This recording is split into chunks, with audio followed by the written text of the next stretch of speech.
everybody. We have 51 participants, and they're only increasing. So I think it's a good time to start now. I'm Anika, and I work at Breakthrough India. I also look at the digital side of the campaigns that we do, looking at different forms of social media that we do at Breakthrough, and using pop culture to also challenge certain norms. While there is this whole space of the digital space that has become overtly active during the pandemic and the lockdown, because you can see there is a rise in more people being online a lot more than they used to. There is also another aspect that has come with it, and we're all facing it. There's a huge challenge that we've all seen, that there is a lot of abuse that has gone up. While there is abuse in the households, the abuse in physical spaces that has gone up, the abuse in the digital spaces has also equally gone up. However, there is not a lot of material, not a lot of data on how much of online abuse, or how many people are actually getting out of the online spaces has been captured. But we have certain experts here today in our panel who will be talking about all of these points, and we will get into the intersections of how certain forms of abuse affect certain different people more than the others. So, what we know as intersectionality, we want to also look at the digital abuse that is happening right now from that lens as well. So, today we will also be deep diving into how certain identities, be it religious, be it caste, be it region, be it your gender, be it class, all forms of identities, and how they are actually being used to either abuse people or basically pushing them out of the online spaces. So the intersectionality lens has to be kept when we're working on in our respective spaces, on the issues of digital abuse. So um, again, I'll just lay down certain basic rules for today. Um, Please, everybody, mute yourself. Please also switch off your video, except for the panelists. It'll just save on bandwidth for a lot of us. The other bit is our team members, Richa, Shashwati, will be moderating the chats. So please, if you want to introduce yourselves, you can put your introduction in the chat, your name, the region you're from, an organization, or if you're an individual with certain interests, all of that can go into the chats, and we'll know who have joined us. So we will be taking questions at the end of the session, but I would quickly get into a round of introductions with our panelists. So I mean, there is no one sequence I would want to follow. So I think I would just randomly start with, I don't know, let's start with Anya in that case. Anya Kowak is from the Internet Democracy Project. So can you, Anya, introduce yourself, the organization, and also shed some light on the specific areas of work that you're working on in the online space, and looking at it from the lens of this pandemic and how there's certain kind of violence that you've all seen. It'll be great if you could just give us your experience and your expertise on what you're working on. So Anya, you have the floor. Thanks, Anika. So I'm Anya. I work at the Internet Democracy Project based in Delhi. We work towards realizing feminist visions of the digital in society by exploring and addressing power imbalances in norms, governance, and infrastructure. That's a handful to say that we basically work on the intersection of policy and internet human rights. So we work on the intersection of internet policy and human rights, but looking at it specifically from a feminist perspective. And most of our work is actually research-based. At the moment, we're doing a lot of work that looks at data specifically from a feminist perspective. And that's in some ways closely linked actually to questions of online abuse, but we've also looked at online abuse itself in quite detail. I have to say, Anika, I'm not sure if I'm the best person to start because we have not been systematically tracking what happened with online abuse during COVID specifically. So what I can say about that are just some very high level things that we have seen, but it's not a systematic analysis. It does seem to be that there is an increase. What we've also seen is that there are new spaces that have been targeted, which has taken people by surprise, for example, sometimes. So, for example, the phenomenon of Zoom bombing is something that we weren't really familiar with before the pandemic happened. But actually another breakthrough town hall on domestic violence against women in India during the pandemic became the target of that, right? So now people are sharing guidelines and handbooks on how to deal with Zoom bombing. It's a new space that earlier we took for granted where we can gather in a fairly safe way. And we now have to be conscious and develop rules and regulations as well. It also seems perhaps as what is changing is that for some of the abuse in particular, where it is focused on religious identity and specifically on Muslim people's identity, that it's as if there is a growing legitimization, right? With the pandemic, with false fake news being spread about how the virus is actually being spread, with a logic of surveillance being supported by the government, including through apps like Arogya Setu, with so much emphasis on keep away, mistrust people, and focusing on a particular community and how you represent the figures or how that a pandemic spreads only leads to even more stigma and more vulnerability for those communities. But in many ways, I think what's happening is, in that sense, then also very similar to what we know from earlier times and is not really new. That stigma has existed before. I think focusing on particular communities, whether it's caste or religion-based, is not new. And also, I think the whole incident around the boys' locker room, which is not related to the pandemic, but it's so interesting that it came out at this moment because it just shows how these really are things that are ongoing and become a form of entertainment for certain groups of people when they don't know what to do with their time. I think what's perhaps positive is that we see the more structural angle to this abuse now so clearly, right? The focus on certain communities. And I think earlier that wasn't obvious enough. In research that we did though in 2017, we looked at the mentions of 12 high-profile public women on Twitter in India and analyzed the abuse that they got. And what we found was that definitely gender and sexuality were angles around which that abuse was phrased.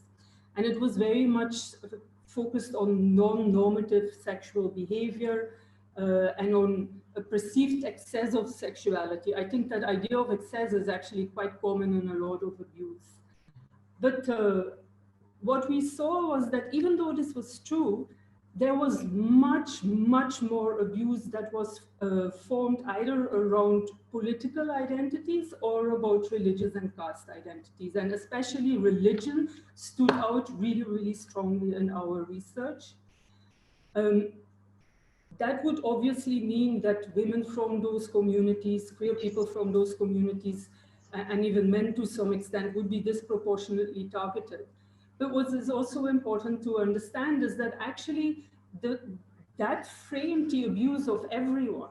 So if somebody disagreed with you and you're an upper caste Hindu woman, using, for example, language like you're a spy of the ISI, which is again about Islamophobia, is actually the way in which abuse is taken forward. So I think seeing this more clearly is really valuable going forward, because what it makes clear is that in fighting online abuse, we really need to start looking at these structural aspects much more consistently and start thinking much more about our strategies around that, because you're never going to be able to fight that at the level of the individual. So I'll stop here for now. Yeah, actually, I think before I ask more questions, I'll just segue into asking Vishaka the same thing. Vishaka is from Point of View. Vishaka, if you could also share like your like work and what you've also seen during this time, as an organization, as an individual user, your experience on the same. One second. Yeah. Thank you. Yeah. Okay. Thanks very much, Anika and Breakthrough, for actually organizing this, because it's a very strange situation where we are spending practically like huge amounts of time online, right, or in digital spaces. And yet, when we talk about violence, I think this is one of the first, perhaps, webinars to talk about digital violence. There's been a lot of focus on offline or physical or domestic violence. So thank you. I think this is very much needed. Also I was following on the chat, all the wonderful people who are here, the participants.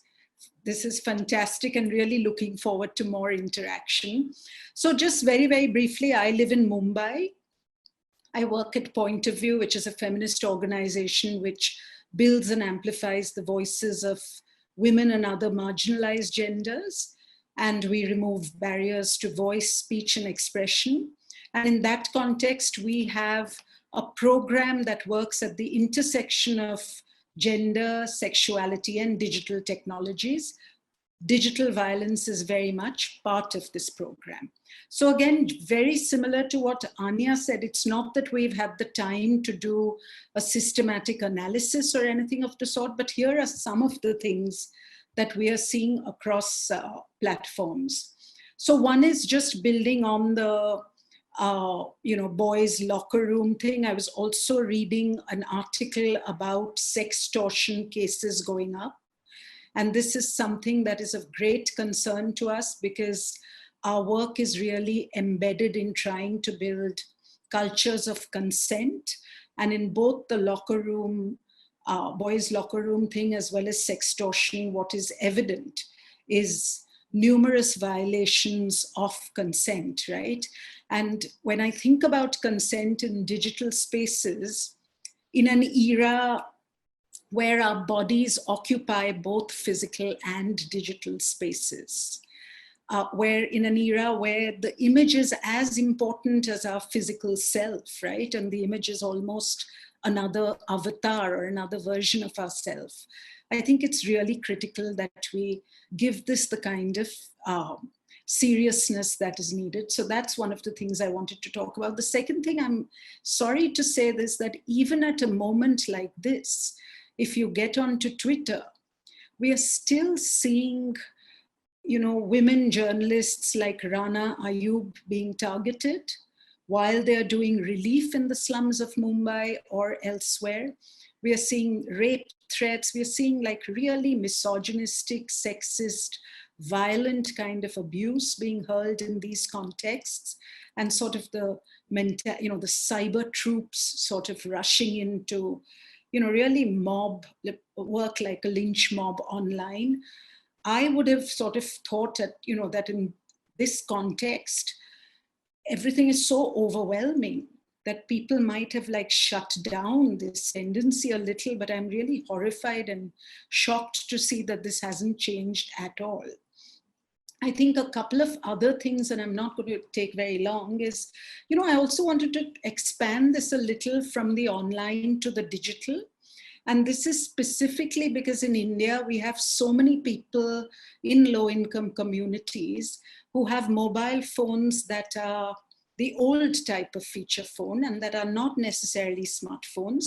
So for sure, they're digital and they are spending, again, as much time digitally. but they're not necessarily on social media platforms like Facebook, etc. They may be on WhatsApp.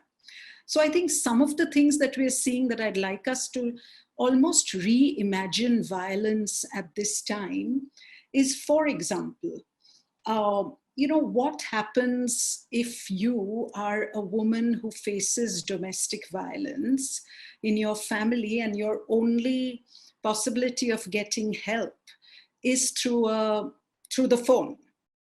But if you live in a family where that phone is shared and you don't own it, right? Perhaps it belongs to your spouse. Perhaps it belongs to somebody who is inflicting domestic violence on you. How do you get any sort of recourse, right, or remedy? That's one of the things. The second thing I wanted to talk about is also, we are doing sort of, we work with a number of grassroots partners in LGBTQI groups, sex worker communities, women with disabilities, etc. Again, we are talking to them informally about what are they seeing with respect to digital violence, etc. And again, let's think about this. A couple of cases where, queer individuals have told us that they, by mistake, they're spending all their time at home now, and somebody in their family saw private content on their phone, because if you're all the time at home, you're not locking your phone as carefully, etc. It might be lying around somewhere. And they were inadvertently outed. And then the phone was confiscated as well. So I want us to also think about instances like this, where, if you think of the phone as life-saving equipment at this point, because it's really telling us how to protect ourselves, like so many things, right? So much information. I mean, would this constitute a form of violence as well, right? Not just to be inadvertently outed is one thing, but then the sort of stigma, discrimination, the phone being confiscated, the kind of behavior. So that's another sort of very troubling thing. And similarly, we are also seeing with, there are people who are HIV positive who are not able to get access to their medicines. So they are calling helplines so that they can get help with the medicines. But then again, they're being forced to reveal their HIV status, and they are facing a certain level of stigma. So I'd like us to sort of at this moment think about not just online violence, but sort of broader digital violence, and also really to think about this in a context where, migrant workers or daily wage workers are really being forced to choose between having a meal or recharging their phones. So just wanted to put that out there. Thanks. Yeah. Thank you, Bishaka. All of these important points. I know, delving in each of them is going to take hours, and even finding like how do we collectively come out with solutions, that itself is going to take a while. But I know this is not the place today to find bigger solutions, because that requires all kinds of thinking, and we need all the resources here. Like, we're all people working in our different spaces, but like you said, nobody was ready for as this lockdown, and it's going to continue. It's not even that's going to stop, and more people are going to suffer. While people suffer on the ground, we can see that how the online spaces and the digital spaces that we said are becoming deterrents for people with more vulnerability. And definitely, it's something that very few people are thinking about, which is pretty sad. I only see people who work in our sector, or a few like students, especially students, activists, them, sort of amplifying all of these issues. But given the numbers are so low, and given the amount of abuse that is so out there, and it's huge in number, I think, we need more, I think, strength to fight this. This also, I'll come to, I do want to, chat with Maria on this. Maria, you have been doing a lot of relief work. You've been on the ground, you've been online, you've been raising funds and doing so much right now. And yet, there is so much that you've been seeing on, especially in the digital spaces, the kind of, the way women are targeted, the way Muslim identity is targeted these days, this Islamophobia, which is based on fake news, just random, news made out of thin air. And that is being used to justify more violence towards people. And you can see the impact of that in the offline spaces also. It's not new, but during this time, there are very few recourses. So, Maria, if you could shed some light on that, and also your experiences, your work, great. Thank you, Anika. Very short introduction. There's not too much to say about myself. My name is Maria Salim. I identify as an Islamic feminist. I am a human rights activist. I freelance. My areas of work are, I mostly work with Muslim women, but I also have been documenting hate and Islamophobia online. And as you said, it's extremely, extremely disturbing, especially in the past few weeks, where you would expect people to come together and stand in solidarity with each other. The moment you open Twitter, you see such extremely Islamophobic tweets, not just directed to you, but then directed to the entire community. It's not a secret how the hashtag Corona Jihad has been doing the rounds, not just in India, but across the globe. And it's interesting to see how it really started with us here, and then it took flight, and now it's a lot of people are talking about it. And there are so many more terrible hashtags that are going on with this. So there's always been online violence against women, is something that is not new to us, right? Vishaka, Anya, all of them spoke about it. When I was working with Amnesty before I resigned, I started their campaign on online violence against women. And as Vishaka had said, the kind of abuse that Rana you would get would be different from the abuse that say Barkha Dutt would get. Barkha Dutt would get a I'll rape you. Rana, you would get a I'll rape you, you jihadi Jain, that added layer, so that's what I'm seeing during these times as well. So when I'm seeing my friends who are working, on issues that are different from what the right works on, they are abused. But when there are my Muslim sisters or there are friends who are wearing hijabs, they become jihadis. The rape threats become much, there's I can't say worse, but then they become much more specific to their religion, to the religion they're born into. I also, the kind of hate that I receive online for posting something, say if I post something to a journalist, I tweeted to a journalist lately who said extremely Islamophobic things. So the replies that were coming in were not just, hey, you can't say this, or you're a slut, or you're a bitch, or you're a whore, sorry for the language, but that's the kind that they use all the time. It adds on to that, you mullani, you jihadi, you woman born out of a halala. But what's happening during this time of COVID is they've added that extra layer. It has become you corona jihadi mullani, or it's become you corona ki aulad, instead of halala ki aulad. So the kind of language that they're using has changed. Islamophobia remains. This is something that I wanted to start with, and I'll be happy to talk more about it as we progress. Oh yeah, Maria. Yeah, it's mind blowing, just talking about from the point of logging onto Twitter, you see it.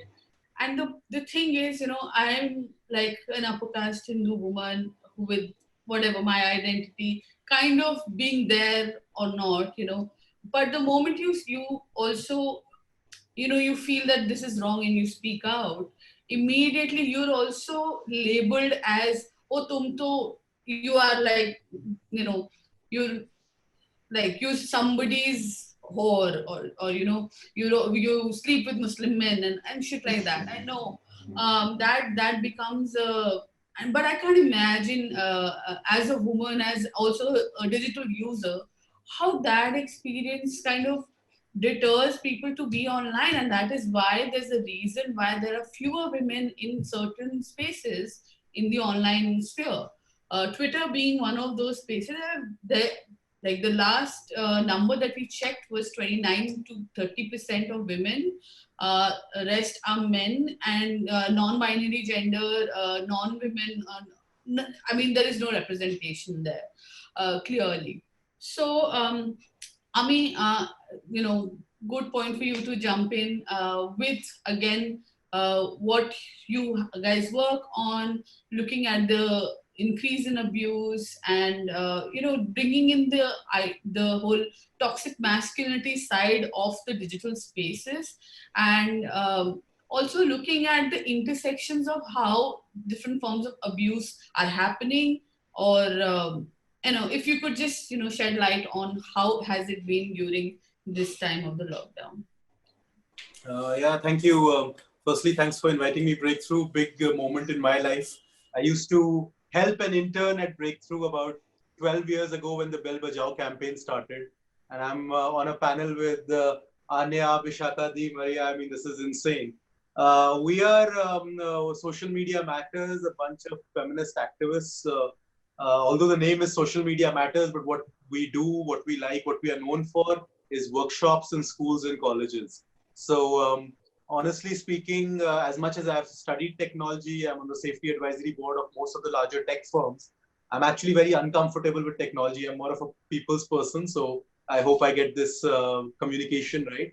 What we do is workshops in schools and colleges. So we go out there and, some of the stuff that Maria spoke about is what we talk about with school kids, boys and girls, as well as college kids, boys and girls. So a lot of school boys who were named in the boys' locker room is exactly the boys we are talking to, right above the age of 13.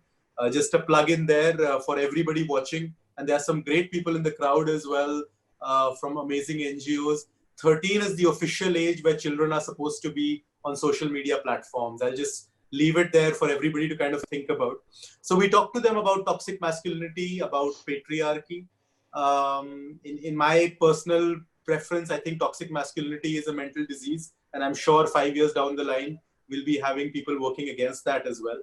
So when things like boys' locker room happen, or the abuse that the panelists before spoke to me about, while we are terrified and we are horrified, we are not shocked.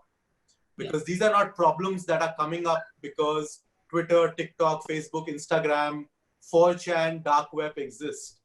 These are online reflections of offline realities. What happened in Nizamuddin, what Delhi police does on a daily basis, or Mumbai police or Hyderabad police, their take on religion, their take on caste, is probably 1% of what we see online.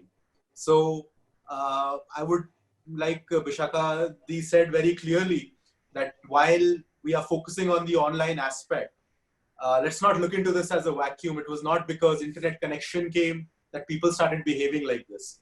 People probably understood that here is a place where I can be a little more of myself without much of a repercussion or any repercussion.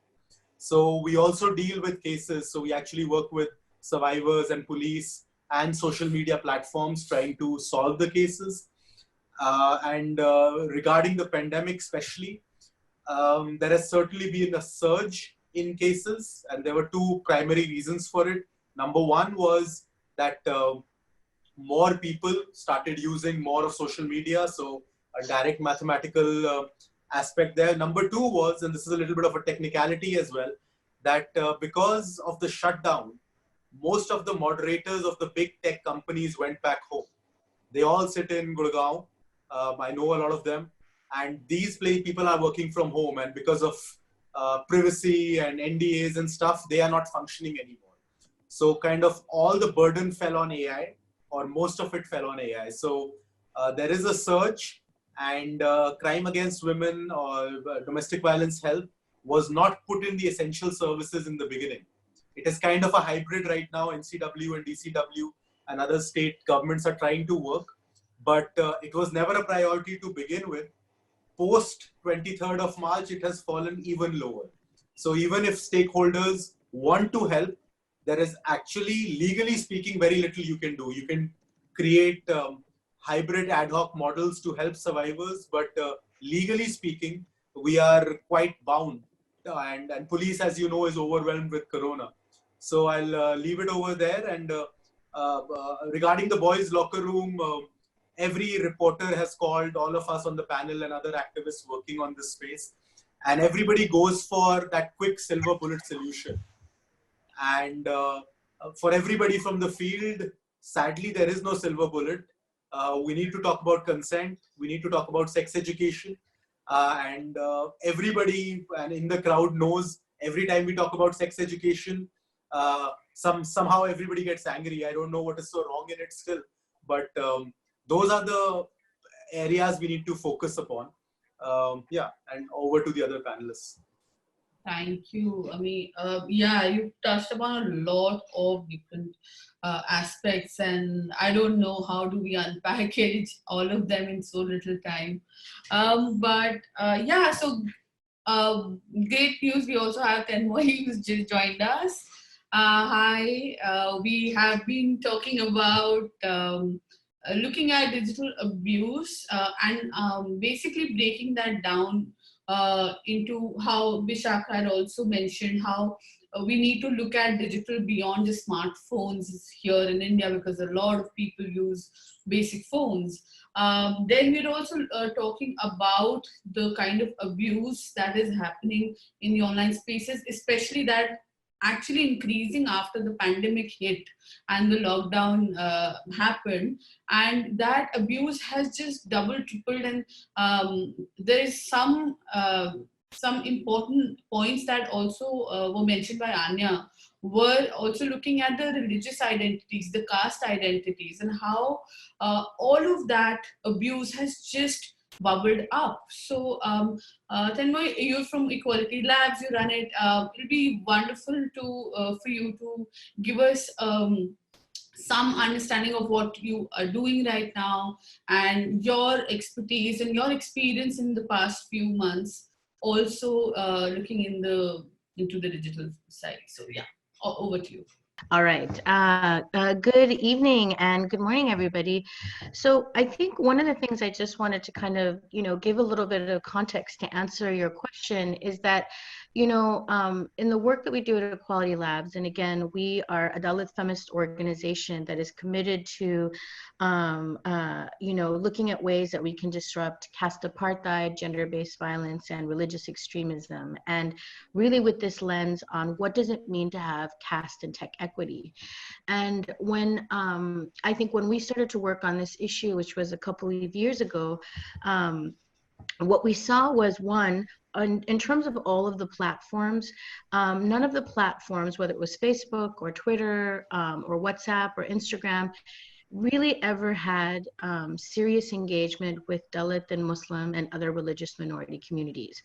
The majority of the people that they've hired into these positions are people with caste privilege, and they lack very clear competencies related to caste and the markers of how religious minorities' identities are weaponized by nationalist trolls. And, and this has very, very serious ramifications because, again, when you look at the UN human rights business principles, like corporations are not supposed to enter markets without having done, one, a human rights audit and assessment, and two, having clear plans for mitigation for entering those markets on the wake of that. And we see that, like, basically with both Facebook and Twitter, they did everything they could to allow violent actors to flourish and did nothing to protect minorities on those platforms. So I think for a lot of people who've ever experienced something with a troll, you might be like, oh my God, is it just me? It feels like this one-on-one process. And I think what's very important is that we stop looking at our engagements with the trolls as one-on-one battles and look at it as a systemic weaponization of the platform, where you have trained technologists who know how to weaponize the algorithm, who are basically using our bodies to gain followers, which gains their algorithmic leverage in the space, and really have a long-term campaign to deplatform us from democracy. And I think when you think about this conversation less in the terms of oh, I had a bad exchange with a troll in my comments, and more about this question of being deplatformed from democracy, the seriousness and the cavalierness with which the platforms have treated our bodies and our lives and our communities, you understand that this is not going to be solved by one consultation. This is really a complete failure of duty of care in the market. And in many ways, we need to treat this as a question of power and mobilization and organizing, because that's exactly what our counterparts in the United States have done. And we work very closely with groups like, Color of Change and the Center for Media Justice and Media Matters. And these were groups, for people that aren't familiar, who basically push the platform for similar problems in the United States related to racial justice, to Muslim communities, and on the issues of gender-based violence. And what was interesting is all of the consultations were bad faith measures. You would go in there, someone very earnest from the policy team will be like, oh yes, that's so serious, let me write it down, as if they've never heard of the problem of nationalists running around causing chaos. And then after they would do that, they would put a barrier between you and the developers, which is really where the problem lies, and I say that because every single thing that a policy person on their team tells you is impossible to do when it comes to identifying hate speech or gender-based violence, they have actually already achieved in terms of their goals that they've named in terms of quote unquote stopping terrorism. And so, whether it's the use of AI or developing a very strong set of terms that they can use to pull content down, they are not doing these things, not because they can't, it's because they don't have a political will to do that. And that's where I think it's very important to have feminist and Dalit and religious minorities in alignment with other movements to hold platforms accountable. Because again, this is not about, helping one handle get back up or removing one handle. We need to take a structural approach, because that's really the only thing that the platform really pays attention to. And, there are so many stories I could tell you about the ludicrousness of the policy experience with Facebook and Twitter, even to the point of where, like, in one of our engagements with the platforms, we were talking about caste, and, someone at the platform was like, wow, you said something that was so interesting. Caste, does that really operate outside of India? Is it there also in Sri Lanka? And these are, and keep in mind, again, the duty of care required, right? Would you ever enter any democracy in South Asia without competencies related to caste and gender and religious context? And the reason why they were allowed to do this is because of this Silicon Valley model of, move fast, break things, and clean up later in order to seize the market, right? And the thing that's so, outrageous about that, if you look at the timeline of, say, just Facebook, is Facebook entered the market in 2011, right? And then in 2013, they had the Muzaffarnagar riots, right? The Muzaffarnagar riots were actually the first riots where you had a piece of social media that led to large-scale communal violence. At that point, they should have actually paused operations and done a deep human rights assessment as to what is going on in our platform. But they didn't. Sheryl Sandberg was like, let's lean in. And, again, this fake neoliberal sense of feminism, right? Not real structural intersectional feminism. Let me lean in. They leaned into the Indian elections without any competencies or even a sense of what it meant to enter a democracy without equity in terms of the parties that were engaged, without competencies related to those communities. And we really saw the beginnings of the nationalist ecosystem that is causing problems right now. So I think that, one of the things for people who, and I'm sure so many people here are frustrated because they've seen the violence and, is that one, we're not going to solve this problem if we don't take a power analysis to this and have a movement lens to this. But also, we are not going to solve this problem if we don't have the communities that are most impacted, you know, the caste oppressed and Muslims and Christians and Buddhists at the table with equity in these movements to change it. And I say this because I think that when we look at how we even define intersectionality in our movements, so much of our advocacy related to the platforms, I know that we could not have done unless we were Dalit and Muslim and Christian feminists. And in fact, you know, in repeated encounters with the platforms, we were the first, like, you know, to me, what was shocking is they were like 7 years into the freaking platform, and 2017 or no, we started our work in 2018 around this. 2018 was the first time they had met an Indian Muslim to talk about these issues. Same thing with in terms of Dalits. So you know, that to me, that's an incredibly dangerous thing that they've done, and I think it makes it even more outrageous. And I think this is why you see Dalits and Muslims and, you know, religious minority communities saying, you know, forget this, like we're gonna, you know, do whatever we can to take this back, but also not give the begging bowl, you know, like they're like, we made you an Ambedkar icon. It's like, well, fuck you. We want verification badges and we want the ability for us to take down violent people, right? So I think we also have to be really careful as civil society, is that they have very specific ways that they want to shut down our structural asks, and I think we have to recognize that our people's lives are not so cheap, you know, to be quite frank.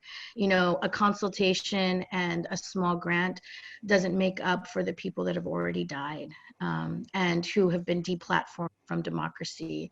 And that in many ways, like, we have all the technical skills, the cultural competencies, and the vision for what is needed for a just platform. And we need to take this moment right where we can. Thank you. Wow. Lots to think about. I would actually invite any panelist actually to chime in here and taking forward what Tenmoy has pointed out. Maria, if you would want to, or Anya, anybody. I just wanted to add a little bit to what Tenmoy is talking about, and talking about the platform and moving a little bit from there, and again going back to the Islamophobia and other things that we've been witnessing. As a community, as a Muslim, as a Muslim woman in India today during the COVID times, because that's also one of the things that you want to talk about and focus on, what's become very difficult for me and people that I know is this whole concept of now having to define what a good Muslim is versus a bad Muslim. And the platforms have only added on to this. For instance, you know, Safura, what's happening with Safura right now? It's for those who don't know, Safura is a PhD scholar from Jamia Millia Islamia. She's Kashmiri and she's behind bars. She's pregnant and she's behind bars because of her peaceful protest of the CAA, etc. However, so the whole conversation started with Safura is pregnant. She's a woman. She is innocent. Draconian laws should not be, used on her, etc. And now the conversation has changed to Safura is pregnant not without a marriage. She's a good Muslim woman and she was married, and there are programs and what prompted this? A very, very stupid trolls on Twitter, on Facebook, using some sort of pornographic videos and tweets saying that she got pregnant in Shaheen Bagh, etc. So this whole conversation from let's protect this activist from being jailed to now let's protect her honor, the whole conversation has changed. I've seen really good news channels, etc. now talking about her character. You know, we're all there to protect her character. We're putting photographs of her wedding. So that's become extremely painful, and that's spilling on to real life as well. Me, for instance, just the other day, I was sharing with my friends. My neighbors rang my bell. I opened the door and I was all being nice, and they didn't know I'm Muslim. And what came to me was, oh, have you been following Twitter? And this lady's really old, okay? By old, I mean, she doesn't seem like she would be very active on Facebook or Twitter. That's why I mentioned her age. And she's like, oh, my son has been showing me Twitter and Facebook, and these Jamaatis have just destroyed the world. And I'm standing right there waiting to open my fast in half an hour, having to stand there and listen. And then they say, and they're winning. have you seen how they've been going shopping? My aunt believed that WhatsApp video, and she felt so bad. She said, "Oh, I'm so sorry that Muslim women are going out shopping." And I'm like, "No, boy, it's alt news clarified this. It was a 5-year-old video from Pakistan. It's not true." So that's adding on, and it's becoming, I'm having mental health issues because of these things. We're dealing with relief work. We're dealing with right survivor work. We're dealing with COVID, and now we're dealing with Islamophobia on your face. So, and really these platforms are adding on. And what Amitabh said about, platforms saying that, oh, we have to, people are not coming, people are not, moderators are not coming, COVID, etc. Well, they should have thought about not a COVID-like situation, but a situation where what if your moderators would not be able to come to office before jumping into the biggest markets possible, their biggest profit-making markets. You cannot not do a human rights assessment and then jump into this sort of a market. No, you can't. This is not an excuse you can make. I will not take it from you. Yeah, sorry, I got a little agitated. I think we do need more range because clearly it's just out of control right now. And what you just said, it is a reality. And I would want maybe Vishaka and anybody to add on to or share your point, please. Yeah, it's just too much to hear. Yeah.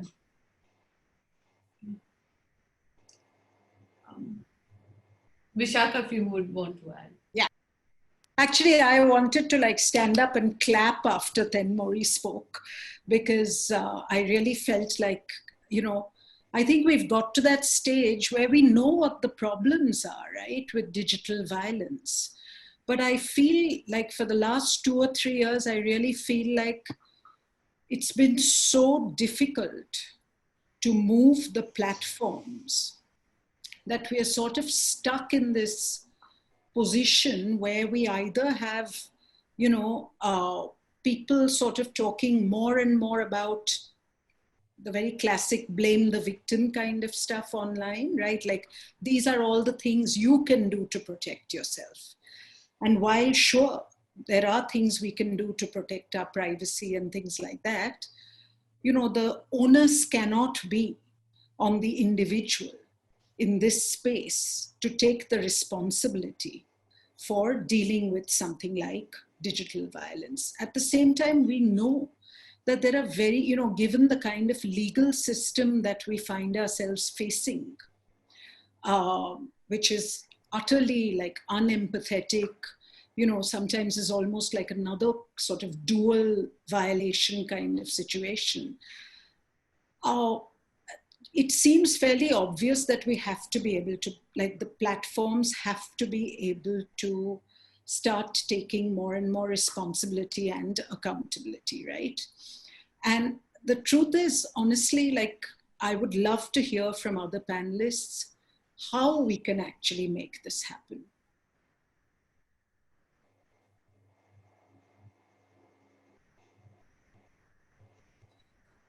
Anybody from the panel, or if anybody else from the audience also has some points, you could either raise your hand or you can put it in the chat.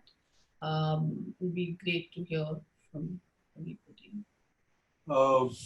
Yeah, certainly very, very valid points raised over there. And while looking at the digital space, right, we look at these 3-4 major tech companies which seem like the digital world right now. And it could be the Google, the Facebook, the TikTok, the Alibabas, the Twitters. What we could do, and which many countries have done very well in the past, there are some small examples, is look into our laws and our policies. Because while the platform can enter a market and not follow the UN guidelines, when they are in a market, they are on the mercy of the local government. What our governments and our laws, there are organizations working very strongly towards creating good laws, Internet Freedom Foundation being one of them, many others out there, is that the platforms will change, and they've changed throughout history, and they will change. That's how the Silicon Valley business model is. Our laws that we have, which have been created to protect the citizens, our legal system, our police, they are the ones where if they become stronger, if our policymakers have a stronger voice, if India actually says that we are not just a market, we are 1 billion people. Forget the dollars, forget the rupees, look at the people. What one survivor goes through when 48 hours her or his naked picture is not removed from the platform. Bringing the conversation back to the people, not just in the digital space, we're talking about the digital space, but also in the offline space, right? We are not 1 billion voters, we are 1 billion human beings, Hindus, Muslims, men, women, transgender, all of us. So taking the conversation back into our hands. See, when things go right, one click and you have a profile, and this is across platforms. When things go wrong, everybody's helpless. Police is helpless, platform is helpless, minister is helpless. Why? Because the protocol does not allow it. Our laws written in 1836 don't work in 2020. That is a reality. Our legal system is a joke. I mean, the middle class believes in it, but why does it believe in it? I don't know. If you go to the court, it has nothing to do with sensitivity or justice. Yes, an NGO can put a tick. Somebody spoke about grants over there, you'll get a new grant. But at the end of the day, does the survivor get help? No. Handling cases of somebody was talking about violence and revenge porn, online dating. If you look into Tinder and the sort of menace it has created in lives of many men and women. But at the last line of every platform, they are governed by the rules of California law. There is not much you can do. So our laws, we are the digital India, right? But our laws are of pre-English India, you know, they are written before electricity came. So working towards building that, I know it's an unsexy thing to say because we know how long it changes for the law to change. It takes forever. But it's time that we had laws that work in this cyber century of ours. We had police which understands what a Twitter handle is. And if you go to complain and say that my intimate image is online, you are not harassed and troubled again. The anonymous FIR is only anonymous as per paperwork. There is nothing anonymous about it. Only in the court of law, the judge will not say your name. But throughout the process, which is the 90-day process of getting there, it is very much active. So focusing upon, number one, the practicality of the law. Number two, on updating our laws, where if a company like this comes in, I mean, TikTok had been in India even before registering here. They had a problem of child pornography, and the answer given to the Chennai court was, we are employing 500 people. Child pornography in any other country in the world, they would have been shut down forever unless there was a complete audit done. So our legal side, our process side has to be extremely, extremely strong. That's when we'll get away from, it was said very well, it's not about one handle. It's not about the case. It's about the larger cause. And that can only be dealt with if we have a process in place which is transparent and democratic. Tanmo, if you could. Yeah, I just to also build off of that, I definitely agree that we need to look at policies that address this in the Indian market.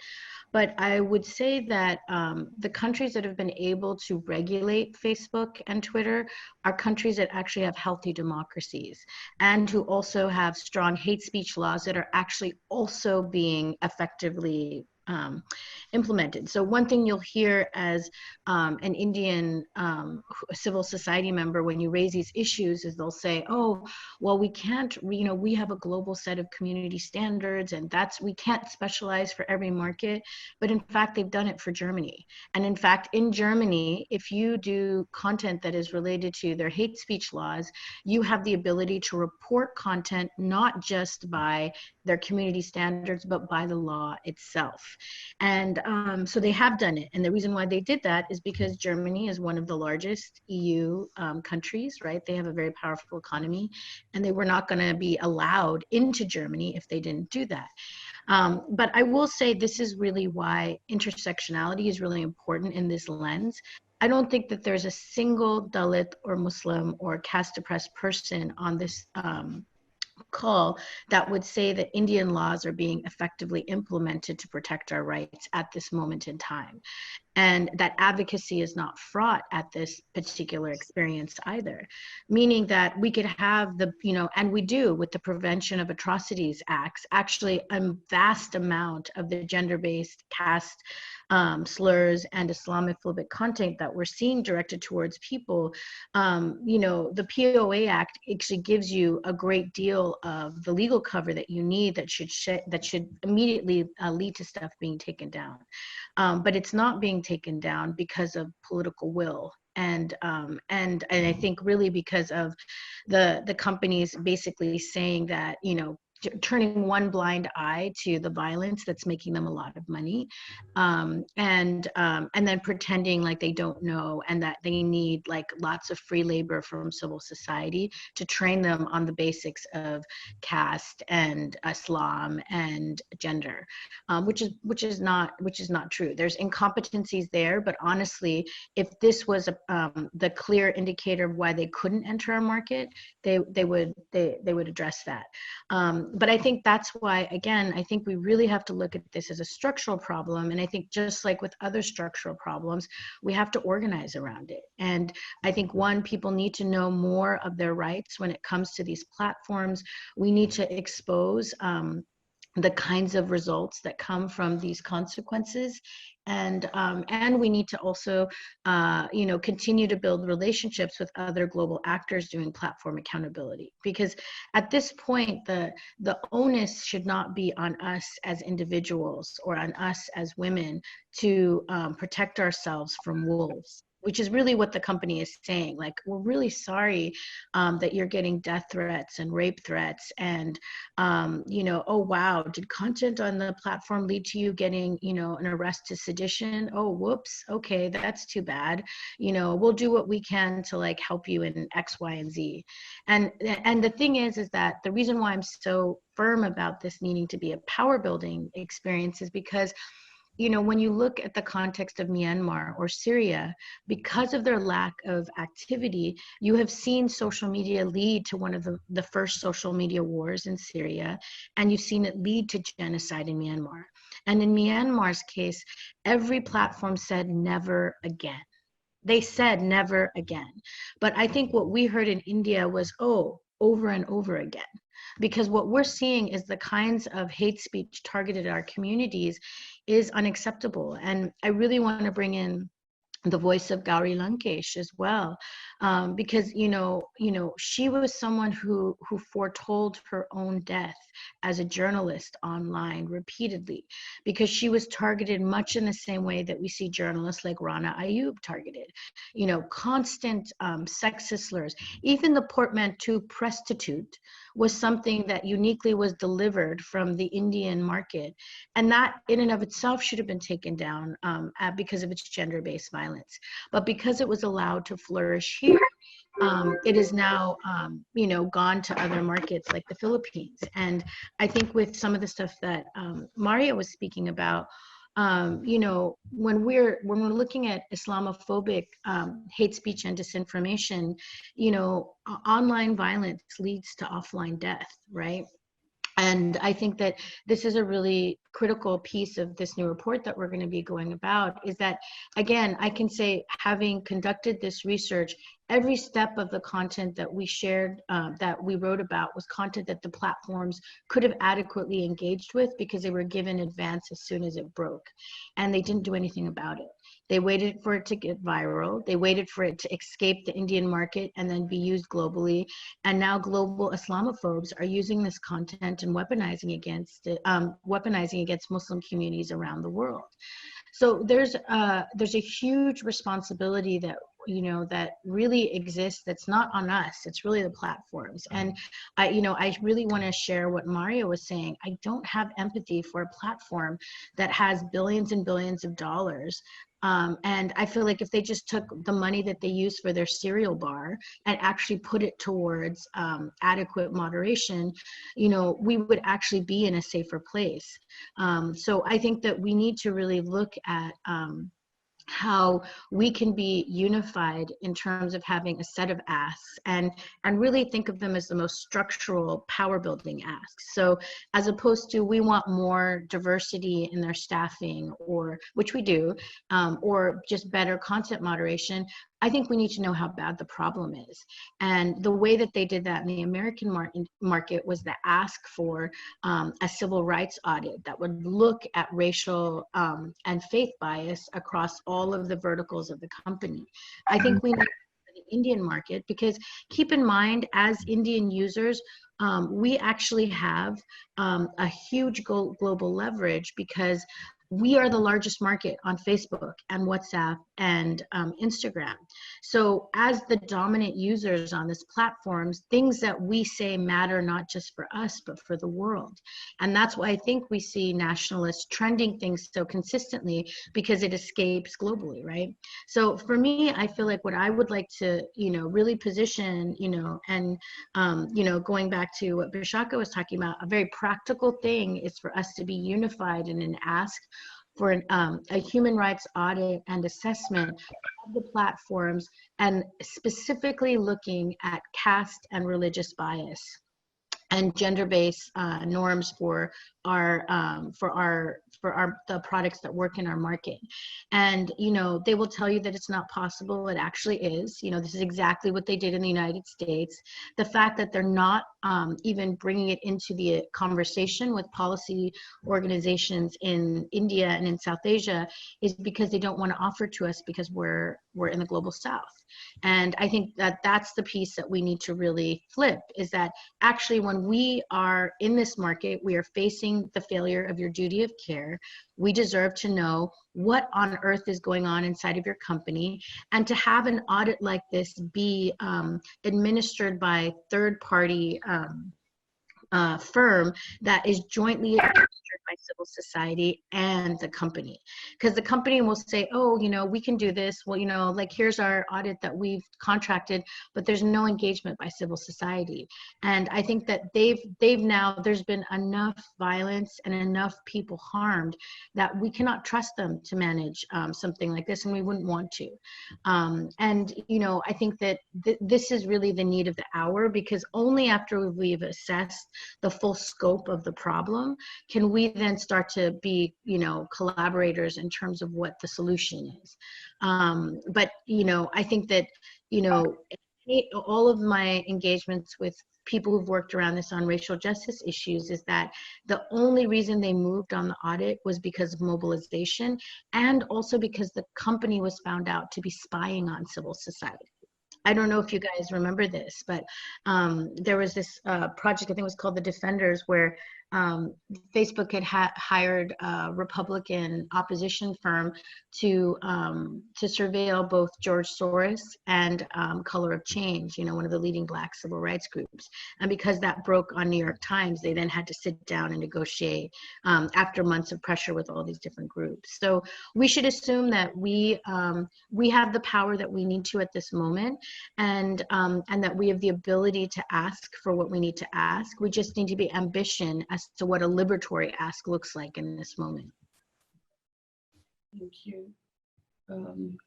Anya, please add. Maybe just to build on some of the things that have been said. So I don't think the way forward in India at the moment is asking for more law. I'm not saying that there isn't space for improvement of the law, but like Mori said, a lot of the law that we have is actually not implemented very well. And I'm a little worried if we're going to ask for more law at the moment, what we're going to get.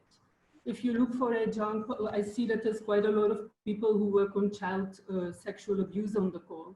If you look at POCSO, for example, what we got was a law that raised the age of consent to 18, which actually has created so many problems, especially where it comes to sharing of sexual content for that age group between 16 and 18, which has in some ways exacerbated problems, not improved them. And I really think, especially because so many of the asks around law in this particular field at the moment are actually censorship focused, I am not sure that that is the way forward. If they would focus more on privacy, that might be a good thing, but there would also be far less political will. So I think in terms of what is feasible right now, that's going to be a hard ask. But in terms of some other more structural responses to the problems that we are facing at the moment, for one thing, I actually think we need to take Vishaka's call about this question of who has access and who doesn't, and to what have they have access as the feminist movement more seriously. I'm really excited that there are so many people on this call, because that really wondered, knowing very well that at the moment a lot of people's attention is on very important other pressing issues, how many people would actually show up. But I think we live in a country that as a government pushes the idea of digital India, and yet India has one of the biggest gender gaps in the entire world. How is it that that never became an issue in state policy, right? The first thing to fight online abuse is to say, yes, women and girls, queer people have the right to be in this space, have the right to own this space, and that comes also with having right to have these devices, right? And my colleague Radhika Radhakrishnan, who's also on the call, I think, in the context of some other work we're doing right now in COVID-18, also found that in families at the moment, so all of us live online, but if there's a limited number of devices, who is the last on the list to access anything when there aren't enough devices for everybody in the family? Well, the last ones are always teenage girls, right? And also, to the extent that there is a need to be online more, the surveillance of the activities of young girls and women has also online gone up again massively, right? So there is, I think as the feminist movement, that is really an issue we should take up more collectively.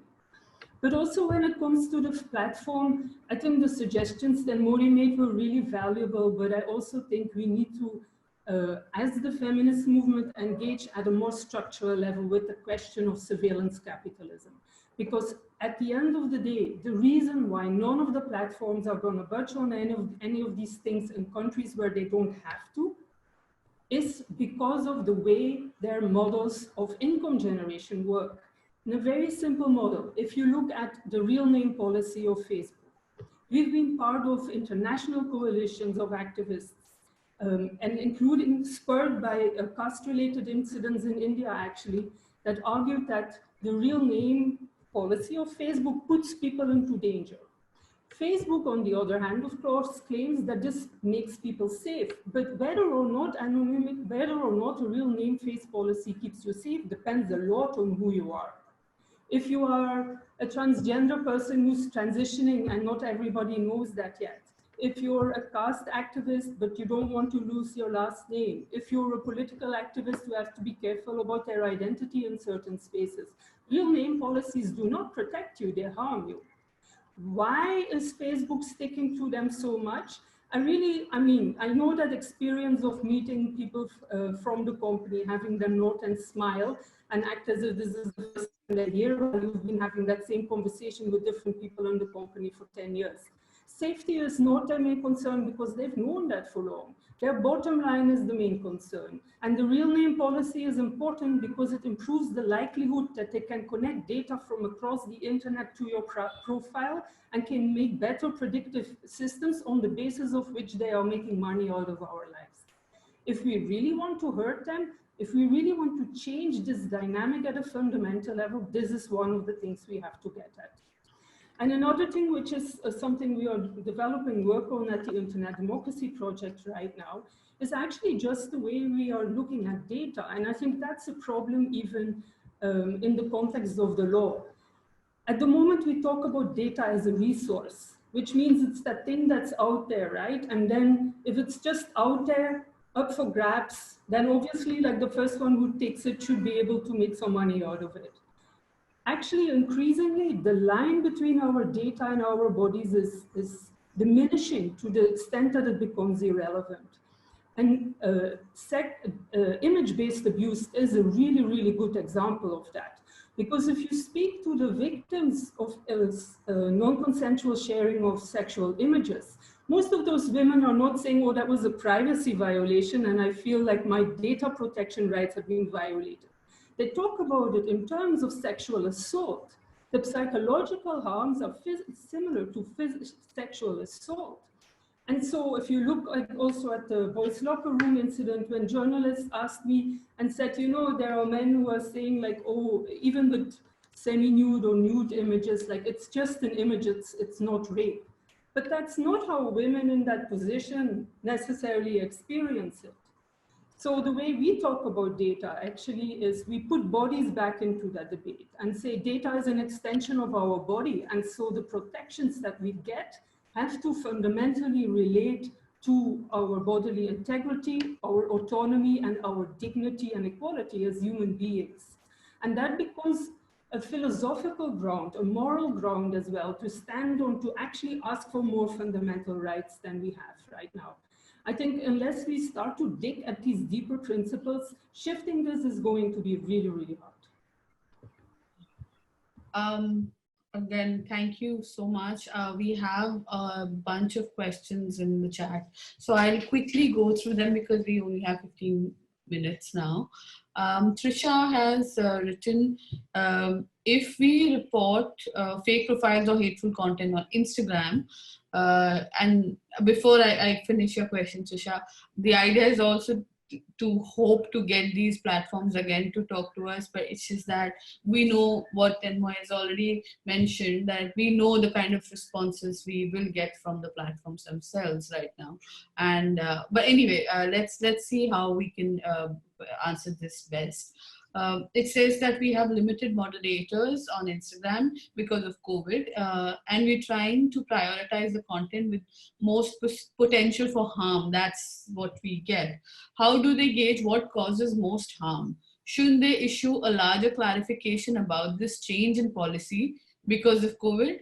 How can civil society have a voice in defining ideas like most potential for harm?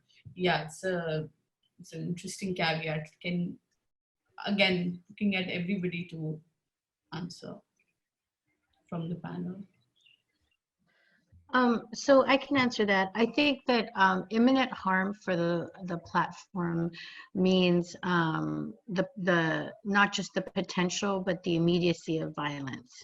And so I think that, you know, unfortunately, if you report as an individual through the platform right now, it's not going to get escalated the way that these hand-curated channels that civil society has.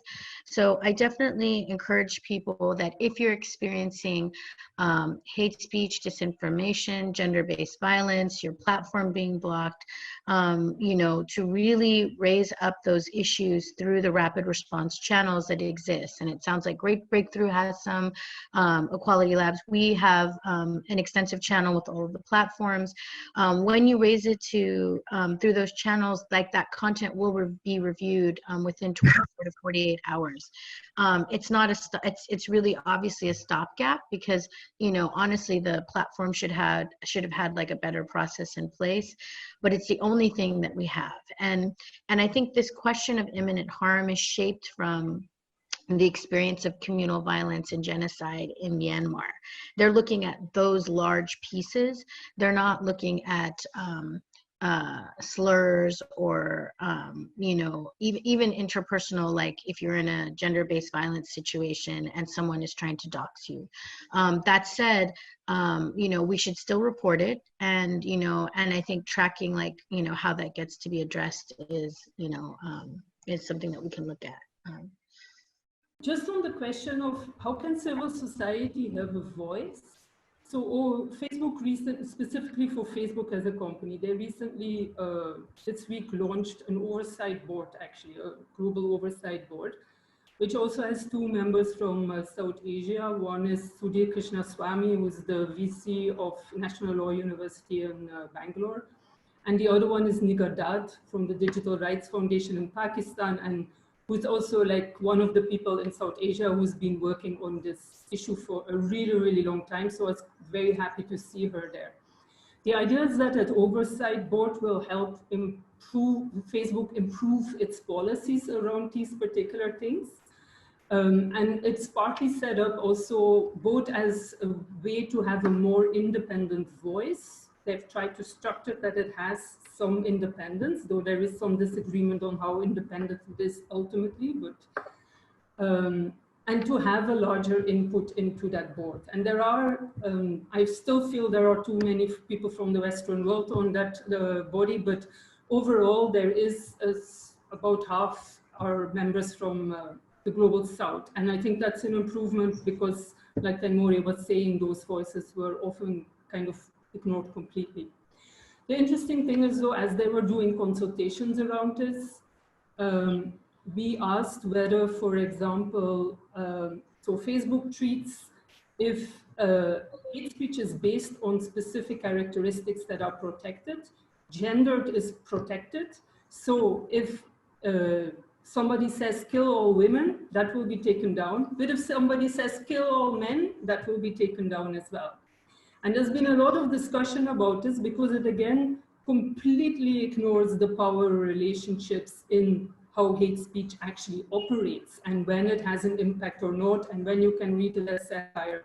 But they have very black and white rules. And we asked them in the consultation, so is the oversight board going to be allowed to question these kind of things? And that is still not clear.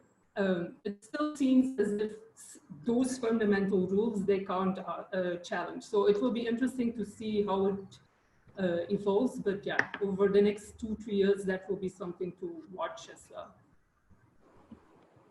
Ami, if you could go and then we'll move to the next question. Sorry. Yeah, I had 2 points there, especially regarding Instagram as well, and a little bit to do with the discussion. Sorry, I'm not too much of a researcher. I'm a very ground-based person. Spent a lot of time in police stations and courts. So the problem also is that when somebody abuses somebody and they're, let's say, for once a platform works and removes that image, what happens to the perpetrator? Nothing. Why? Because there was no FIR form, right? Before we put our trust into a foreign company led by a couple of boys, I want to put my trust in my constitution. The thought about safety from design has already become extremely popular. Australia is one of the strongest voices of it. E-Office Australia, the ministry itself, is the biggest advocate of changing how MIT works, how coding works, how this structure works. But I want to come back to, again, the very small problem of that particular case. When somebody has put an image of a man or a woman online without their consent, then this perpetrator needs the law to take care of them, which does not happen in India. I know it is very difficult. I know it is not working. But unless we fix that, TikTok and where data is being stored is a discussion we don't even want to have, because even America cannot have it because it's a Chinese company, right? Another discussion we cannot have is the people we elected in power. For various reasons, we can't have that, but it is an organized form of attacking minorities. The platforms are being used for it, I agree. But who protects the citizen? And in civil society, the points raised here are all equally important. The policies of the platform are extremely important. The implementation is extremely important.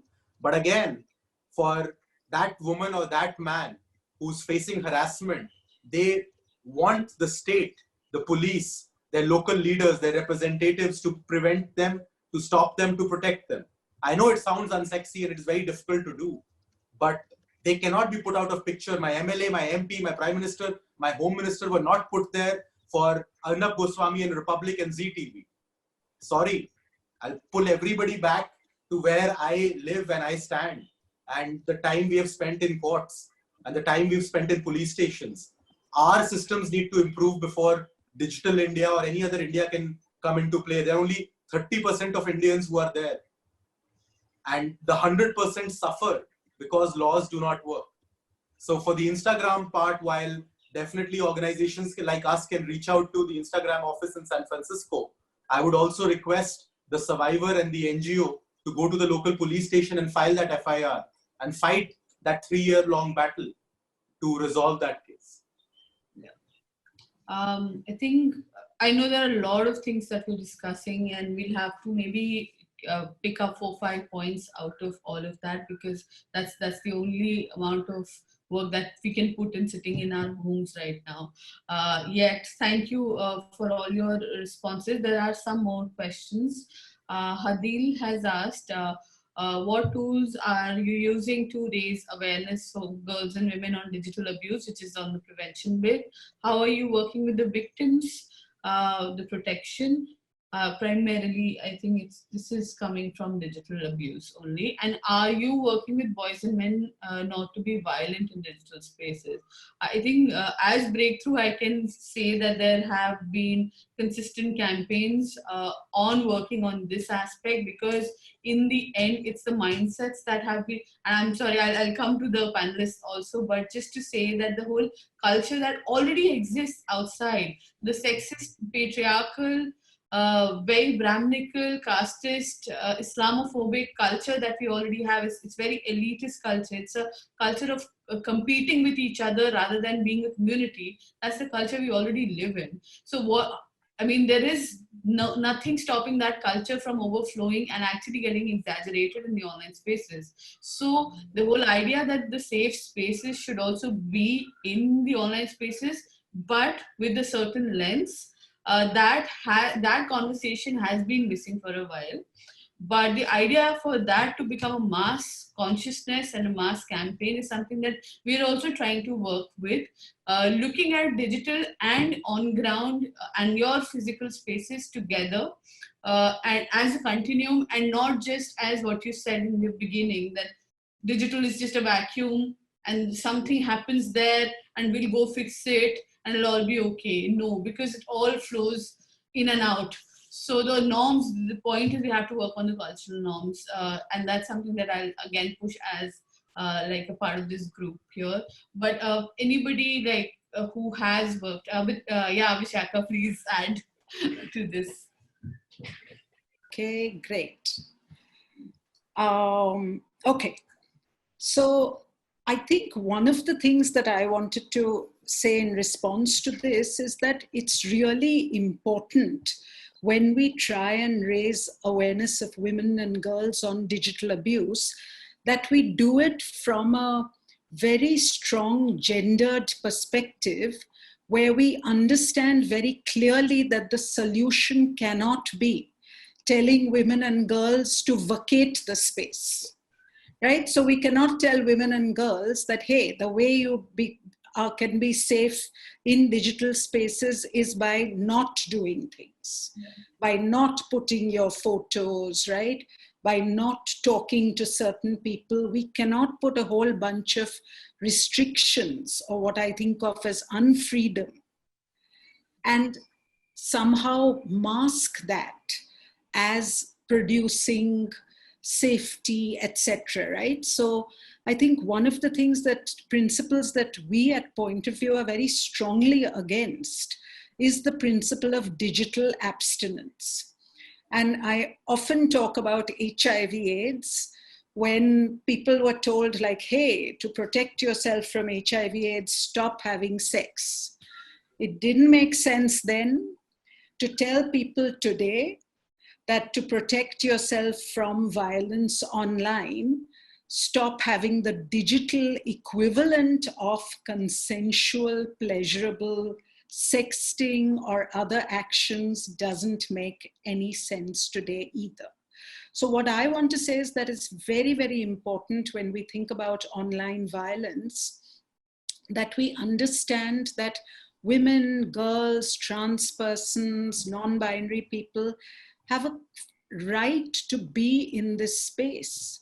This is not a space that belongs to a dominant gender where other marginalized genders are there, at their beck and call, right? We have an absolute right to be there just as we do in physical space. So I think we have to, in all our messaging, really be careful not to make it about taking away freedom, about, self-censorship, right? So many people, so many women end up just like restricting what they're saying or leaving the space. And I think the fundamental point before us is really to understand that in our lives today, the digital and the physical really like weave in and out of each other, sort of like all tangled up like wool, and that we have to keep both spaces open for all marginalized genders. I think, I think we only have about 5 minutes, and I'll just quickly go through this question. I think there are two questions remaining. So one is the bit about reports about TikTok using AI for content moderation and for upscaling. It has been deleting the accounts of users with apparent poor backgrounds / ugly faces, and promoting content of Caucasian attractive people in order to get more people on the platform. How do we get into human rights litigation against something such as this? This is really disturbing. Has anybody come in contact? I mean, it's not surprising, but yeah, Ami, if you could. I mean, I think that, I think one of the challenges here is that we see implicit caste and religious bias in social media. And I think the AI algorithms and the data sets that they train on are very much connected to what are Western beauty ideals, right? And I think that the way to address this is, one, you can obviously, there have been campaigns around this in the United States around this issue. I definitely think we could, build a very similar campaign for India and South Asia. But it goes back again to like the implicit and structural bias of the platform. So I think without knowing what data set they trained their AI on so that it's like making those choices, it's very hard to know why this is happening. So I think it's an area that needs more research. It's one that immediately needs more advocacy from our area. But I also think that, one of the things that Anika mentioned is that, TikTok is a Chinese company which has different rules for advocacy and engagement. And, all of TikTok and the AI that they're building around it is something that can be weaponized in terms of the surveillance of people. And so I think that what we also have to look at is really the ways that we are participating in our own surveillance and allowing our data to be used and weaponized against us in ways that we've never been trained to think about in terms of literacy related to surveillance capitalism. And I think in the South Asian context, surveillance capitalism also has a deep foundation in digital Brahmanism, because we see surveillance capitalism really further exacerbating divides of casted privilege across all levels of the information economy. So in many ways, I think this is an area for us to more deeply explore as a movement, for us to organize around, and for us to also, if we see things that are not in sync with what our human rights norms are, we need to raise it and be able to build power around it. After Ami, I'll actually ask Maria to give her closing remarks since she has a fast to open. So Ami. Very quickly regarding the TikTok document which surfaced, and there was a lot of debate about it. And a similar thing has been seen in not just digital but other media in India, which was Fair and Lovely, right? There was a complete campaign which stood there for about 3 months and has died. Fair and Lovely is back with a bang.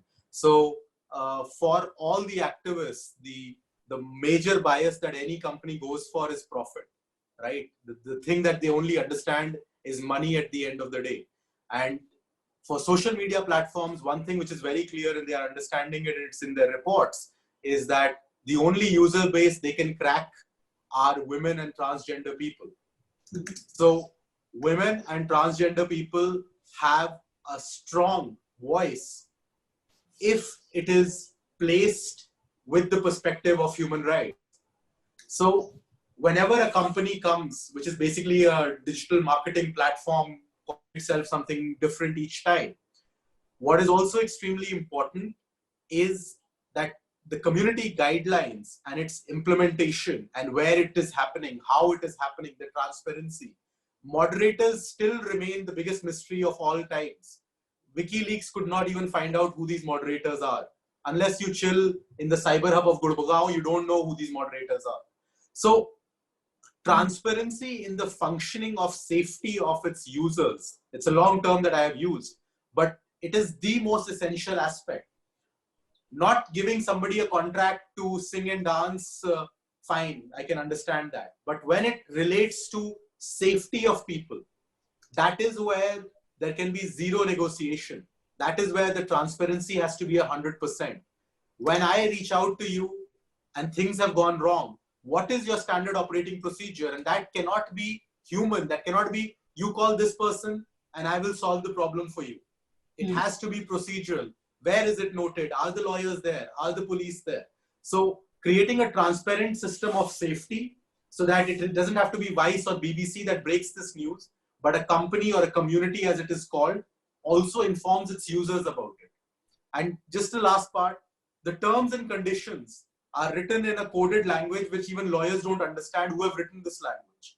I think it needs to be simplified so that users who agree to it, we all have agreed to Zoom's terms and conditions, and nobody has read it on this call as well. So it is extremely important that they are made as clear as they are on a cigarette board, that if you smoke this, you'll get cancer. Let's keep it simple over there.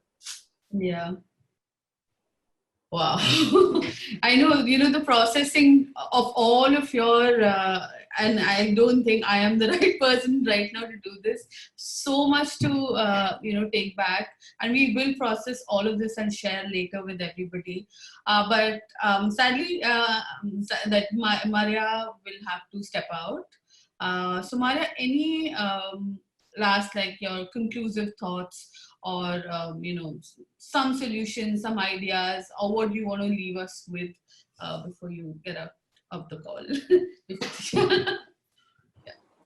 Yeah. 1 second, I'll just unmute. Yeah, I have my days after break. So I've become very pessimistic of late, but let's leave on something positive, but starting with a little bit of a negative. We have to remember the kind of times that we're living in. I'm talking about myself as a Muslim woman activist. During COVID, it's not possible for me to go and report to the police about the violence that I am facing. I think what will happen is I will get 5 other counter cases against me in this environment. There'll be no lawyer to come and protect me because COVID. And of course, the political environment is such. So I will obviously, even if I'm being told terribly, being abused, which I am, I will not go to the police to say, please save me these other laws, because I know they will be used against me. But what I would expect the platforms to do right now is what anybody was saying. When we as activists, when we as civil society tell them that this hashtag has started trending, do something about it, we have to make sure that they do not wait for it to become a pandemic for us coming from marginalized communities, Dalits, Muslim, trans people. So that is something that we really have to push them. We have to tell them not to wait for it to make profit for them so that they get more and more people on the platform who are using that against us. That is one thing that would be really helpful during these times. You don't know how long the lockdown, COVID, etc. is going to last. But the Islamophobia, the discrimination, the violence online that women are facing, especially from marginalized communities, continues to increase. And I see that going on the rise if we don't hold them more and more accountable. So yeah, I'll have to rush now to prepare iftar. So it was nice catching up, and let's talk more soon. Yes, thank you, Maria. So I think there are a bunch of other points that Bhavna has written, like maybe three questions in one chat message. After TikTok, sorry, I'm just scrolling up and I see this question by Sonal, who's asked that how do we best involve teachers who now have access to children through phones during lockdown? Important point. How can conversation on personal safety online be initiated with teachers and children, especially at a time when children and adolescents who haven't used phone much are now using it all the time? Again, anybody? Yeah, Vishaka, you could. Okay. You'll unmute. Yeah. I mean, I think it's a tremendous opportunity to, do these things in a way which is less didactic and more fun, etc. Because I also feel that part of the problem is that, suddenly to have very heavy conversations around safety, that's not the only thing that's on people's minds. So what I would actually advise is that, really thinking about a broader digital literacy kind of framework for young people, because everybody is using phones, etc. And part of it can just be about like, how do you use your phone more effectively, that kind of thing, and sort of bringing in safety and other strands as part of that, right? Like almost like growing up, right? Like we used to talk about life skills education offline. And I think we need something broader like that. But again, I want to say that in many workshops that we've done with teachers have a very sort of, negative attitude to young people using mobile phones. And in my opinion, humbly, that is not a helpful approach to actually getting people to, think about their behavior and stuff online. I also think it's very important to start conversations, not just about safety, but about building a culture of online consent. Yeah. Right? If we can start that so that kids are not just thinking, I'm not talking only about sexual consent. I'm really talking about much broader consent vis-a-vis fellow users. So really instilling those kinds of values, right? Perhaps if it's, young girls, etc., really getting them, instilling a value of belonging, that you belong in this space. So those kinds of frameworks, and then putting safety into it, as opposed to starting with like, oh my God, this is a terribly scary place, and you have to be super careful. Yeah. Yes, Ami. Yeah, so something that we've been working upon, digital parenting, and pretty much along the lines of what Vishakha Di said, that the idea behind it is to use technology and not get used by technology, right? Technology is a fun tool. It's a part of our lives. We are not a part of their ecosystem. It is our choice if we use a phone. Most of us are not doctors or policemen. We don't need it with us 24/7. So there are aspects about tech where you can control it. And for children, they are just aping what the parents are doing. So the amount of importance parents are giving to, let's say, a phone or a tab or a television is automatically getting translated to the kid. They are not even understanding it, but they are understanding that, okay, this is something important. Many parents tell me that my 2-year-old can skip YouTube ads. And I want to run and take that device away from the 2-year-old, because even in America and Japan, where they've been using technology, they're like, before 5 years, keep it away because it's bad for the eyes and the brain development. I mean, there is report and science about it. But the fear factor that Vishakha spoke about is so important, that either we are talking about the evils of PUBG and revenge porn or XYZ, or we are leaving them all alone with technology. Here is the best iPhone, figure it out. The answer, as always, lies pretty much in the middle, where you have to co-play, where you have to co-discover, where you and your child need to know that there are parental controls on Netflix, that YouTube has a certain amount of ads, that if your child has absorbed it, you would need to clarify it. See, the internet is like this beautiful wave of information, but unless somebody is clarifying every piece of information, how is the child supposed to understand it? So the more it comes to that very core aspect, which all of us don't have nowadays, which is called time, right? Parents don't have time. You and I don't have time. Nobody has time. It just vanished somehow. So we need to spend more time with our child and the technology together. We need to figure out what they are interested in. So in these digital parenting open houses, we do workshops offline. Now they have been turned into online workshops. We are always focusing upon, please try to understand what your child is interested in, and then develop that interest. Maybe they're interested in photography and they're using the phone for that. The shooter games are not to kill people. It is because they like solving puzzles, right? It's analytical. The music is not to go on Indian Idol. It is just because they like singing and dancing. So the offline will play a very important role. What the online will kind of do is to guide the offline behavior. And teachers just need to be trained a lot, and the fear needs to be taken away from the teachers. I worked with 70 teachers just recently, and 30 of them told me their students are creating memes of them on Instagram and trolling and cyberbullying them. So the buck has passed to a different level, which did not exist when probably most of us were in school. So the curriculum change is pretty much what I'm trying to highlight here. Selma, if you could add more. Yeah, I would just add also, I think that, you know, to what Bishaka was talking about is that I think that the training and thinking about digital classrooms also can't really happen without understanding some of the structural biases that existed in those classrooms already. And so I know that when we talk with a lot of Dalit girls that are in rural schools, many of them experience untouchability in the classroom, where the teacher makes them sit outside from the rest of the students.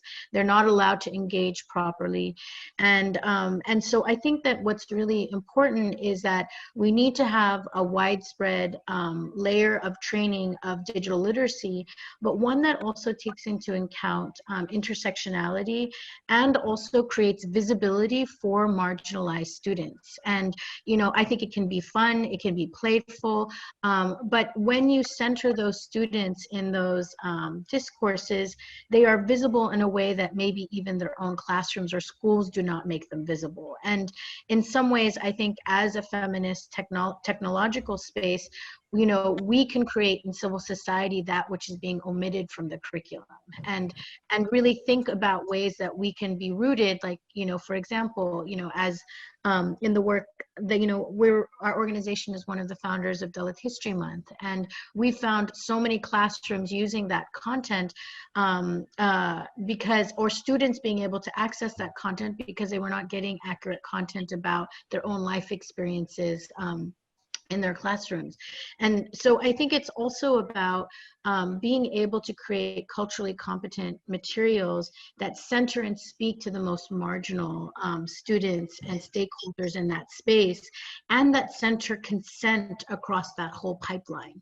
You know, so one of the projects that we're working on is a book called, you know, Consent is Embedkarite, which is really about looking at digital norms from an Embedkarite perspective that allows people to really think about, where are all the places that I'm saying yes when I enter an online engagement, as opposed to just looking at the user agreement that a corporation has given to me, right? And being able to have people think critically about what those looks like. I think, you know, it's the same thing with comprehensive sex education. It's not about the no, it's about being informed so that you can engage with dignity. And I think that there's so many structural barriers for our communities to be able to engage with dignity because, you know, we're not even allowed to be in the same room, you know. Or I think, as Maria quite eloquently spoke about, for Muslim and caste oppressed communities, we do not have the same access to justice that other communities do. You know, if the Delhi Minorities Commission head can be investigated for simply making a statement about discrimination, we are in a moment of deep distress as democracy. But that said, you know, we have also been in these kinds of moments before, both under Brahmanism and also under colonization. And I think what our goal we need to do right now is to shift the cultural norms, which is what we have power to do, and to shift them with joy and possibility and power, because we have that ancestral connections to be able to do so. And, you know, I think about the many ways that even in the epidemics of, you know, caste-based sexual violence, you know, Dalit mothers still try to train their daughters in terms of their bodies and consent where and if they can. And I think that we need to draw upon the stories of how people have been resilient in difficult moments like this, and create content and create cultural products that create a different moral compass than the one that would be situated within digital Brahmanism and surveillance capitalism. Wow. It takes a moment to literally like sit and process a lot of points that came today. And I think it was a conversation that we all never thought we'd have, given how, you know, tightly pressed we are because of this isolation that we're in. I think I know we're running out of time. If I could just ask everybody to just give me like a conclusive thought that we can take forward from this conversation, because we are going to go back and all of us are going to sit and process each of the points that came forward today by each of you and the questions that were asked. And I know I'm skipping on some questions. There is a question about the boys' locker room, but I think we will eventually, or if you could just cover it in your closing remarks, it'd be wonderful. But this is also something that we'd all have to look at it from a cultural point of view, from a much larger, societal point of view, where there is a culture of violence and there is a culture of entitlement and toxic masculinity that has been a part of our journeys, and just pointing fingers doesn't really help. And it's not that one issue and one solution is the answer. Had that been the case, we wouldn't be sitting here. There is, this caste oppression that still exists, and it rears its head in the online spaces as well, in the classrooms as well. There is Islamophobia, there is religion and ethnicity based discrimination, there's sexuality based discrimination, there's ability based discrimination. I mean, the list goes on. But like I said, we have to sit and sort of come up with certain solutions out of this conversation.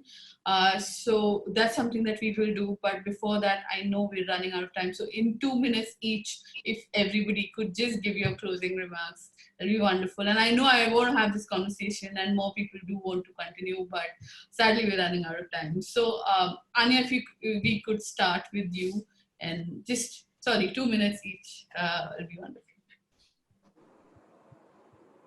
Okay. I thought you could unmute yourself. Thank you. I can't unmute myself. Yeah.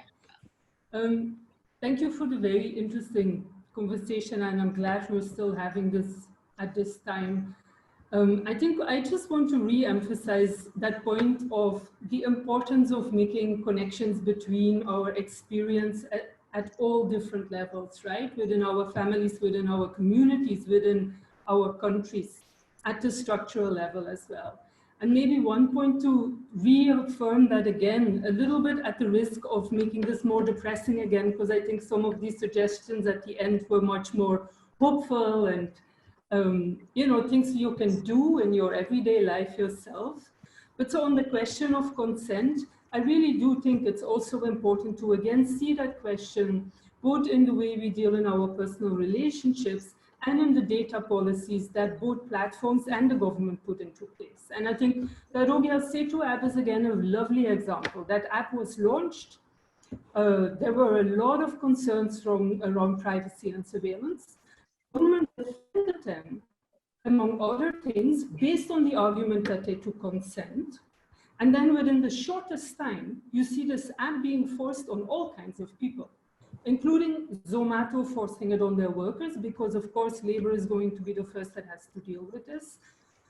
We released the tracker today, so we've actually been trying, a colleague of mine has been trying to find as many instances as possible. We've also found, for example, cases again of migrants where bail was made conditional on, or being let off was being made conditional on Arogya Setu being downloaded. So now we are bargaining our rights here.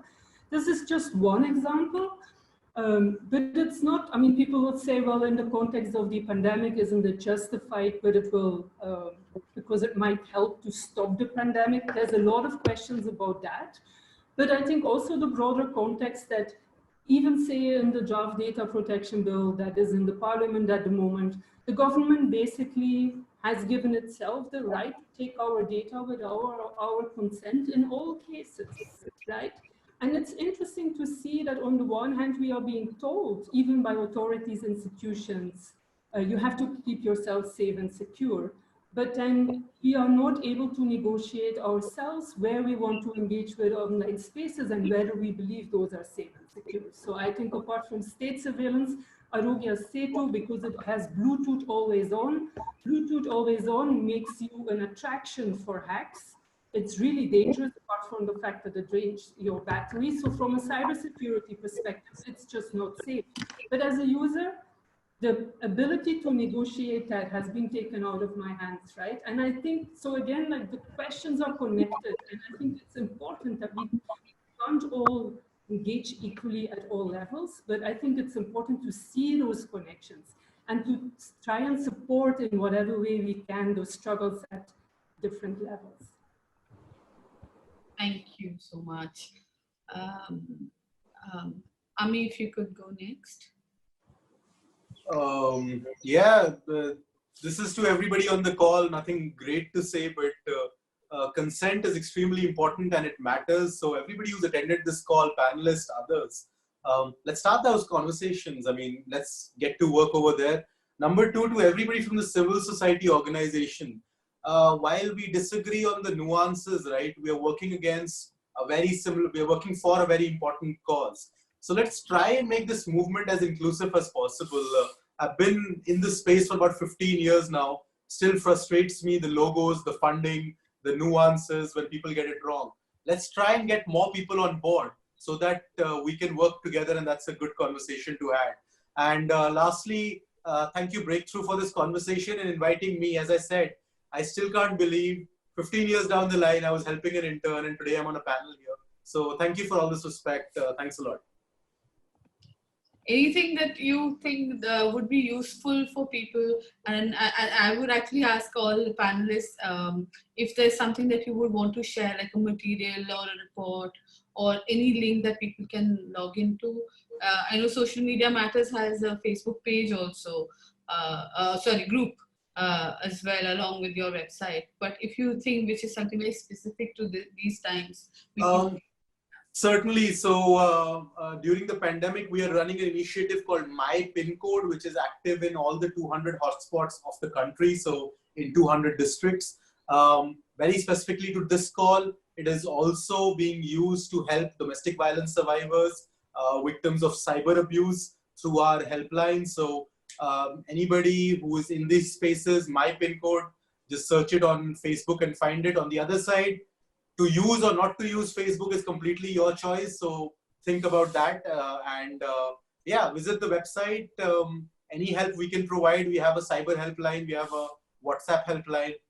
We are there and would love to, make things better. It's a crazy time.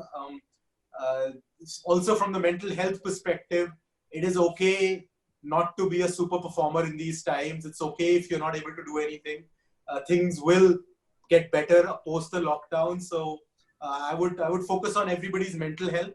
And even if our projects sink for the next 3 to 6 months, it's fine. On the 7th month, we'll make up. So personal safety, mental safety is what I focus upon.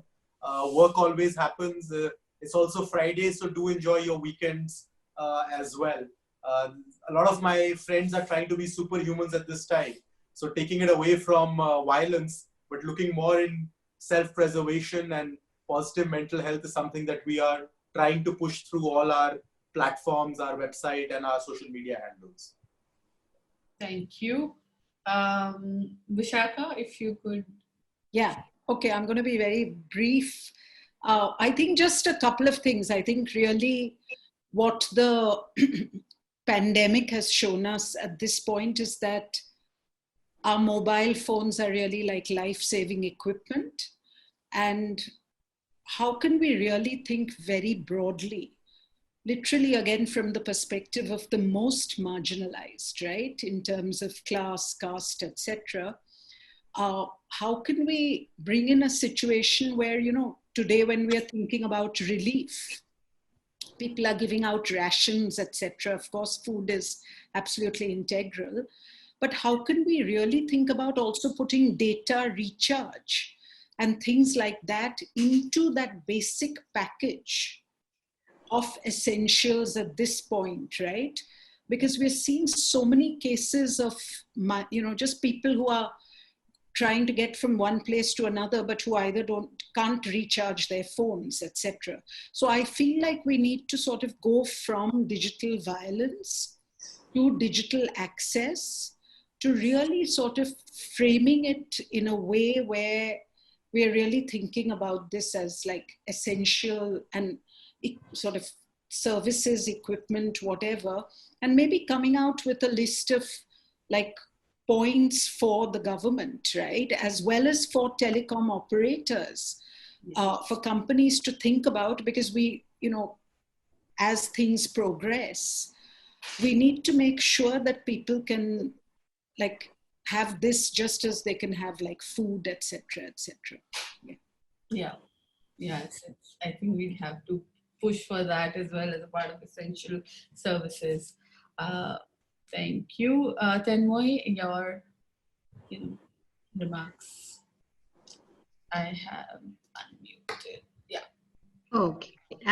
Well, I think that, we have really an option, I think, before us with the pandemic, because I think the pandemic has revealed the ugliness of so much structural violence and discrimination. And, definitely with the pandemic in India, we see the experience of those that are middle class and upper caste is not what is the experience of those that are caste oppressed. And who are the livelihoods and what is considered the people to be preserved at this time. And I mean, just last night, I was seeing videos of another group of villagers that were being splashed with bleach when they came back home, so the brutal humanity of this moment is really a call to action for all of us who care about human rights, that in many ways, I think we need to not go back to what existed before the pandemic. We need to demand more for a more equitable society, one that centers feminist practice, but also caste abolition and religious freedom. And in looking at that, I think there are ways that we can, inspire our conversations with each other to ask for what we want and what we want to dream. Because in many ways, a pandemic provides this, really desperate moment where people feel like nothing is possible. And I think that what's very important that we keep thinking about the fact that hope is a muscle, and that by using it, we actually can build it. And so I think thinking about ways we can experiment as movements to build community, to build unity, to look at the ways that we want to have different rights with all aspects of the information economy, and to test trial what that might look like, is a really wonderful opportunity that this pandemic gives us. And I think the reality is that, while many of us are grieving, I think with the pandemic, there's a lot of us that have already lost people. There are many of us who have families that are separated and that are experiencing the violence of this moment so differently. I think what's important is that everything we do now is for the living. And in thinking about that imperative, we have an incredible responsibility to not ensure the status quo move forward. And it was never acceptable to have millions of caste oppressed people not have the same digital access before the pandemic. And when we look at bringing our communities online, they need to be on our terms, where we are not simply consenting to, surveillance capitalist digital Brahminical institutions where we don't have power, but ones where we can be the architects of our own future and our destiny. And so I think in that regard, I think we should really outpace the ambitions of those that would control us to think about a visionary future where we might be free. And I think that's really the call to action right now. Wow. Thank you so much for that, sliver of hope and a new way of thinking for a lot of us. I feel really, my heart feels full right now. So thank you again. I don't think after all of this, there's anything that needs to be, there's more to be said. I know we have a lot of work and conversations to be had. And people whose questions haven't been answered, please write to us, and we can also have one-on-one conversation, and we can also connect you with the 4 or 5 people who joined us today, and you can ask them maybe directly over email, or reach out to them over their social media. It'll be wonderful. So thank you everybody who participated, and huge thanks to our panelists, and I'm just teary-eyed, so I'll just quickly end this. But thank you so much. Good night.